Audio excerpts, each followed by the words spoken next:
की क्लास में हम लोग कुछ 3 चीजें सीखने वाले हैं जो कि बहुत ही खास है। अगर आपको लगातार प्राकृतिक संख्याओं का सम निकालना हो, नेचुरल नंबर का सम हम कैसे निकालेंगे, वो भी बिना प्लस करे, बिना टाइम ज्यादा लगाए। फिर आपसे पूछा जाए, अगर आपको इवन नंबर दिया जाए, शुरू से लेकर आखिरी तक कोई भी इवन नंबर दिया जाए और आपसे बोले कि इनको प्लस करो, वो भी हम इसमें सीखेंगे बहुत आसानी से। और फिर आपको अगर कोई पूछ लिया जाए कि भाई ओड नंबर का सम क्या होगा, वो भी हम कैसे प्लस करेंगे, वो भी बिना ऐड किए। ये तीनों चीज आज की इस क्लास में हम सीखने वाले हैं। चलिए सबसे पहले शुरू करते हैं हम किसी भी दी गई संख्याओं में प्राकृतिक संख्याओं का योग कैसे निकालते हैं सम। जैसे आपको संख्या दी गई है 1 + 2 + 3 + 4 + 5 + 6 + 7। अब इसको आपको प्लस करना है, तो क्या प्लस करने के लिए सबको ऐड करना पड़ेगा? नहीं बच्चों, अगर ऐसे करोगे ना तो बहुत टाइम लगेगा और गलत भी हो जाएगा। तो आपको सिंपल सा तरीका पकड़ लो कैसे करना है।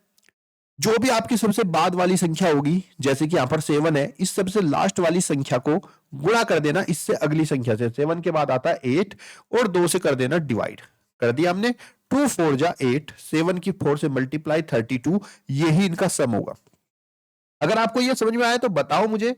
1 + 2 + 3 + 4 + 5 + 6 + 7 + 8 + 9 + 10 + 11 का सम क्या होगा?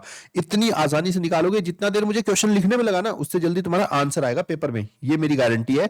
बस तुम इसको ऐसे करो, मैंने क्या बताया, आखिरी नंबर को लास्ट वाले नंबर से उससे एक ज्यादा लिखो, 2 से डिवाइड कर दो, आंसर आएगा। कमेंट बॉक्स में आंसर जरूर दें। अगला प्रश्न देखिए, एक से एक ट्रिक आपको बताऊंगा और इससे अगली क्लास में हम इनके स्क्वायर का कैसे सम निकालते हैं वो भी आपको बताऊंगा। अब देखिए यहां पर आप नंबर देखिए क्या है, 2 4 6 8 10 12 14। और ये सारे नंबर कैसे हैं? ये सारे नंबर आपके इवन नंबर है, जिसको हम सम संख्याएं बोलते हैं। अब अगर आपको लगातार सम संख्याओं का योगफल पूछ लिया जाए, प्लस करने बैठोगे? नहीं बच्चों, प्लस नहीं करना है, जो मैं बताऊं वो करना है। क्या करना है? लास्ट वाला सबसे आखिरी का नंबर देखना है, क्या है, 14 है। सबसे आखिरी के नंबर का आधा करना है, 14 को 2 से डिवाइड कर दो, कितना आया, 7। इसका जो आधा हुआ 7, इसकी और इससे एक अगले नंबर की गुणा कर दो, 7 8 जा 56, यही इन सब का सम हो जाएगा। अगर आपको ये पता समझ में आया है तो मुझे कमेंट बॉक्स में बताओ कि इसका सम क्या होगा। तो मुझे बताओ 2 से लेकर 20 तक की सभी संख्याओं का सम क्या होगा, ये आंसर मुझे कमेंट बॉक्स में अपने डियर स्टूडेंट से चाहिए।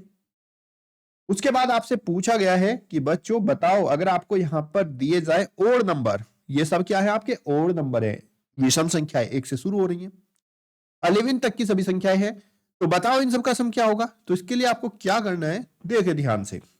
सबसे आखिरी वाला नंबर देखना है, क्या है, 11। 11 से एक अगला नंबर, अगर 11 है तो 11 से आगे क्या आएगा, 12। एक प्लस करो, 2 से डिवाइड और उसका वर्ग यानी कि उसकी उसी में गुणा। 2 से हमने 12 को काट दिया, कितना है, 6। तो ये आपका 6 और गुणा में 6 हो जाएगा। मल्टीप्लाई करने पर आपको मिलेगा 36, ये आपका आंसर है। अगर आपको समझ में आया तो कमेंट बॉक्स में बताओ 1 + 3 + 5 + 7 + 9 + 11 + 13 + 15 का सम क्या होगा। अब मुझे बताओ कमेंट बॉक्स में, क्या आपको सारे क्वेश्चन समझ में आए? अगर ये आपको समझ में आए तो जरूर वीडियो को लाइक कर लें, और अगली क्लास में हम लोग क्या सीखने वाले हैं वो भी आप लोग जान लो, क्योंकि बच्चों ये छोटी छोटी सी कैलकुलेशन आपका पेपर में सिलेक्शन दिलवाएंगी और आपका टाइम भी कम लगेगा। अगली क्लास में हम लोग सीखने वाले हैं कि अगर आपको स्क्वायर दिया जाए, 1 का स्क्वायर, 2 का स्क्वायर, 3 का स्क्वायर, इस तरह की सीरीज को हम कैसे निकालेंगे। अगर आपको सम संख्याओं का स्क्वायर दिया जाए तो हम इसको कैसे निकालेंगे।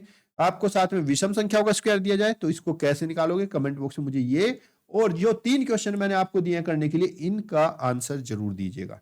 तब तक के लिए धन्यवाद। जय हिंद, जय भारत।